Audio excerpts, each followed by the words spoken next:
Hey Stockton, Kevin Lincoln here. Hey, I just want to take a moment and personally thank everyone for submitting those questions online.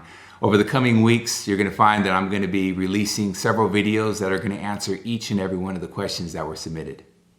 So the first question that was submitted is, supporters of yours claim they picked up campaign signs at your church, which is illegal. Can you explain?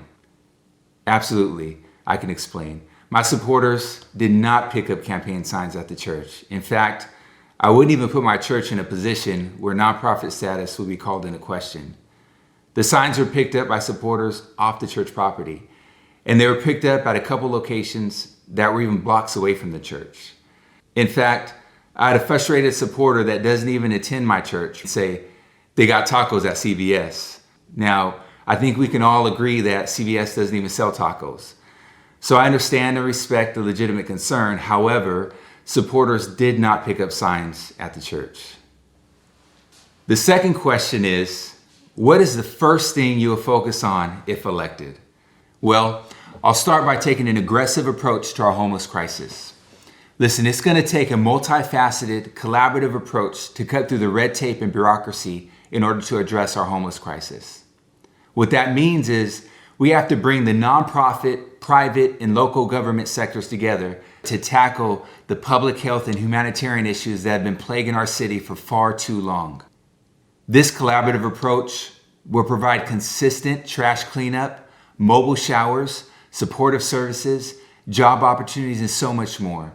We must understand that little improvements like these that are measured and done on a consistent basis will make a huge difference in someone's life and in our community. As a city, it's critical that we make an immediate investment in pop-up structures, which will provide temporary housing locations for our homeless in our city. There are many solutions that are fast, affordable, and large enough to house even up to 120 beds. Fundamentally, if we want someone to take shelter, we need to have enough shelter for them. The temporary housing locations will give service providers centralized access to help those in need. Compassion for our homeless, it's a non-negotiable. However, their rights do not supersede the rights of the law-abiding Stocktonians who work and live in our city. Those breaking the law must be prosecuted. Thankfully, our courts and county jail have rehabilitation programs that address substance abuse and can assist those with mental health issues. Allowing our homeless that are plagued by addiction to wither on the streets is not compassionate. It's simply neglect. What is your position on sanctuary cities? Do you support Trump's economic recovery? What is your position on immigration?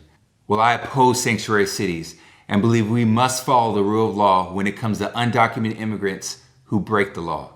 It's important for people to understand that Stockton does not have its own jail, so sanctuary city policies do not apply to our city. I think all Americans support an economic recovery, regardless of who the president is. That being said, many Stocktonians are still struggling.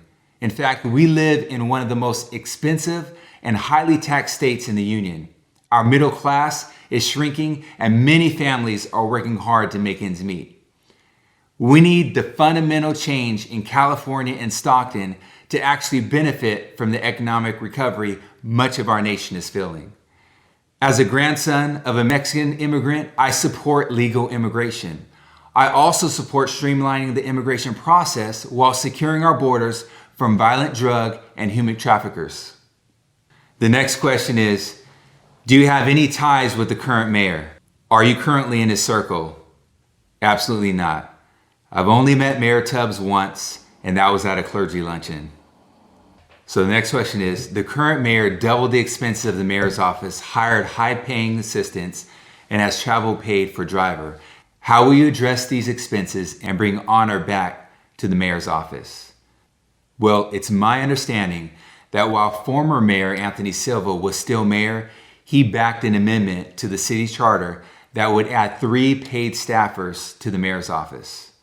The amendment was passed by the voters, and while I respect the will of the voters, I do believe $500,000 is excessive for 3 staffers, especially when so many Stockton families are struggling to make ends meet.